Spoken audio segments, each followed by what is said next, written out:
सब लोग डर के मारे जमीन पर बैठ गए थे। किसी को समझ नहीं आ रहा कि अभी हुआ क्या था। तभी आर्यन ने सबको समझाया कि उसे लगता है कि इस घर में कोई और भी मौजूद है। उसने सबको वो बातें बताई जो उसने देखी थीं, और उसका कहना है कि उनके आसपास कोई आत्मा जैसी चीज घूम रही है। इतने में अचानक एक अजीब सी आवाज आई।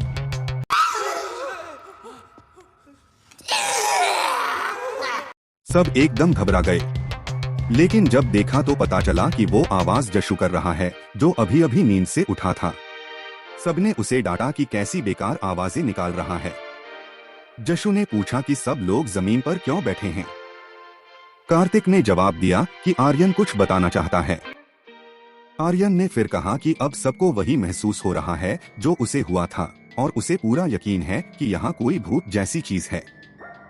लेकिन जशु ने सारी बात को मजाक समझा, क्योंकि वो दोपहर से सो रहा था और उसे कुछ भी महसूस नहीं हुआ था। उसे लगा कि सब लोग उसे बेवकूफ बना रहे हैं। गुस्से में वो सीधा बाथरूम में चला गया और बोला कि ये ड्रामा बंद करो। जैसे ही वो बाथरूम में गया, लाइटें अपने आप ब्लिंक होने लगी।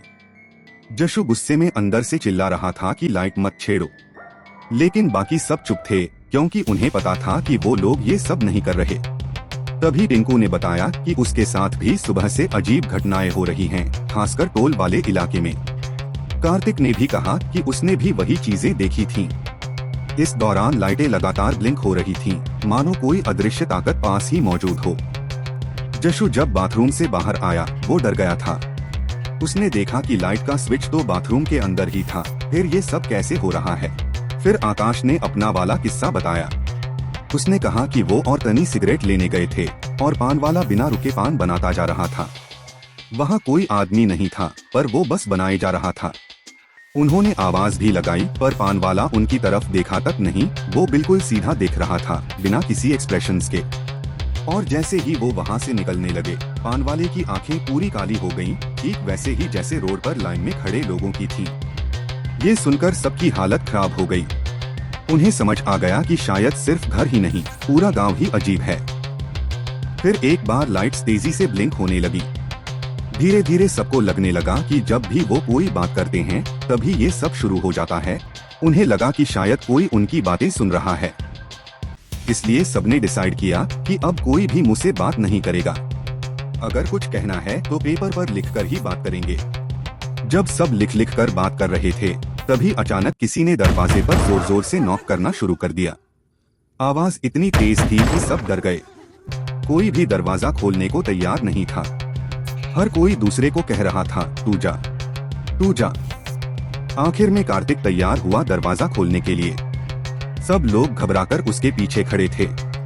जैसे ही कार्तिक ने दरवाजा खोला, बाहर कोई नहीं था। सब सोच में पड़ गए कि फिर दरवाजा ठोक कौन रहा था।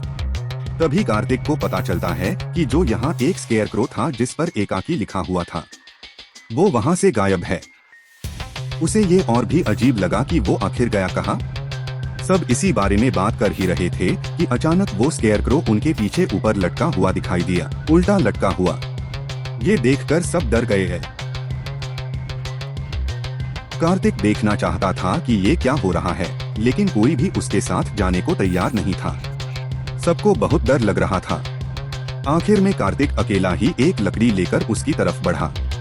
उसने स्केयरक्रो को लकड़ी से मारा, और जैसे ही मारा, वो स्केयरक्रो सीधे जमीन पर गिर पड़ा। सब जोर से चीख पड़े। तभी कार्तिक ने कहा कि केयरटेकर कहाँ है?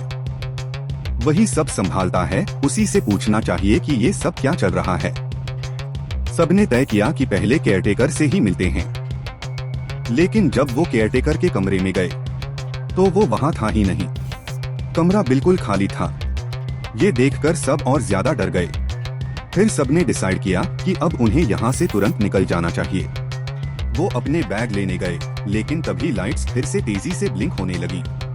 सब घबरा गए और बैग छोड़कर सीधे गाड़ियों की तरफ भागे। गाड़ियों के पास पहुँचते ही एक और मुसीबत खड़ी हो गई। गाड़ियों की लाइटें ऑन ऑफ होने लगी, धुआं उठने लगा और गाड़ियाँ पूरी तरह खराब हो गईं। कार्तिक ने पिंकू से कहा कि आसपास कोई मैकेनिक ढूंढ ले, लेकिन फोन में नेटवर्क ही नहीं आ रहा था। फिर उन्होंने विला का वाईफाई ट्राई किया, पर वो भी नहीं चल रहा था। तभी करण ने कहा कि जब वो यहाँ आ रहे थे तो रास्ते में बहुत सारे मैकेनिक के बोर्ड दिखे थे। काश नंबर याद होता। कार्तिक को एक आइडिया आया।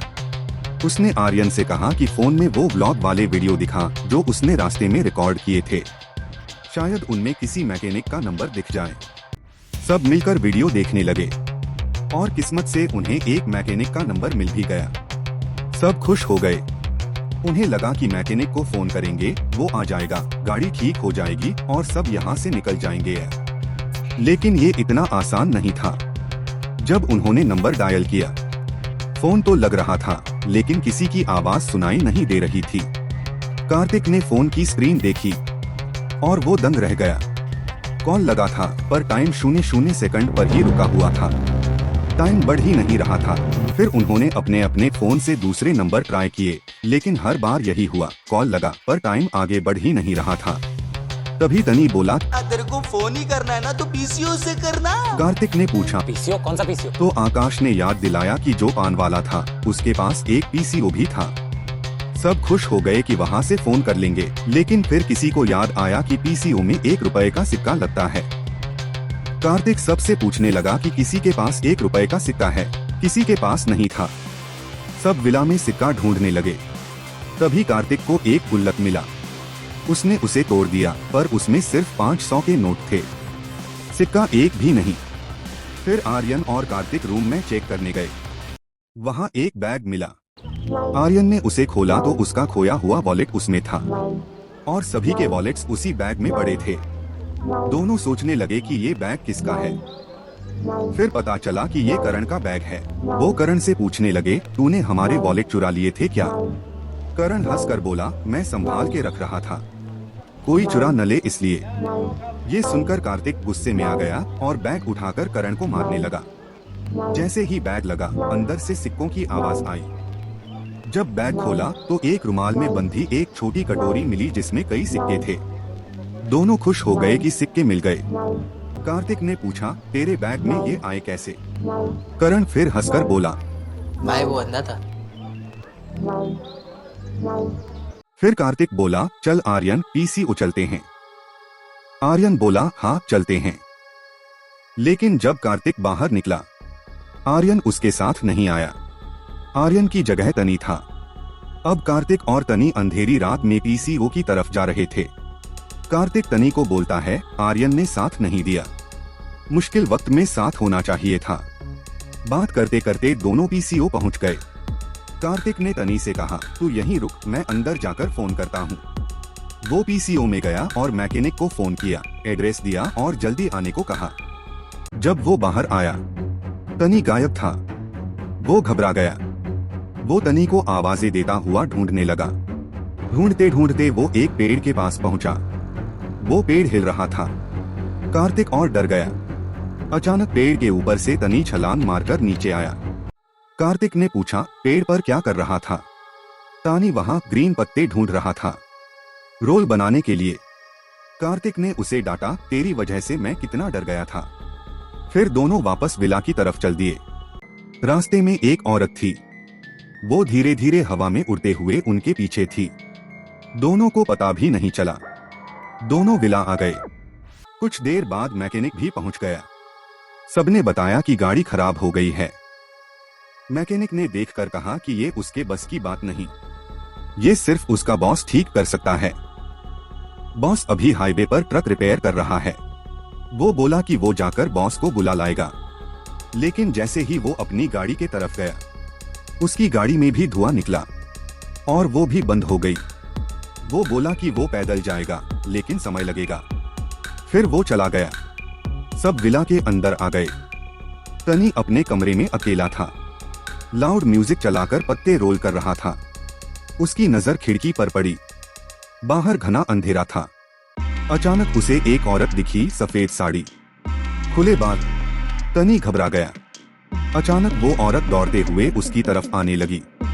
तनी डरकर पीछे गिर गया। वो सोचने लगा कि शायद ये सब हैल्यूसिनेशन है, लेकिन वो बहुत डर चुका था। बाकी सब नीचे बैठे सोच रहे थे कि मैकेनिक आने तक टाइम कैसे पास करें। करण बोला कि वो पेन ड्राइव में बहुत सारी मूवीज लाया है, लेकिन वो सब हॉरर मूवीज थीं। सबने कहा कि इससे अच्छा सो जाते हैं, पहले ही बहुत डर चुके हैं। सब एक लाइन में सो गए। सुबह हुई। सबसे पहले कार्तिक उठा। वो बाहर गया। मौसम अच्छा था, धूप थी, लेकिन कल की घटनाएं उसके मन में अभी भी थीं। अचानक धूप चली गई, अंधेरा छा गया, जैसे बारिश आने वाली हो। फिर सब कुछ लाल हो गया। कार्तिक डर गया। पीछे से किसी के पूल में गिरने की आवाज आई।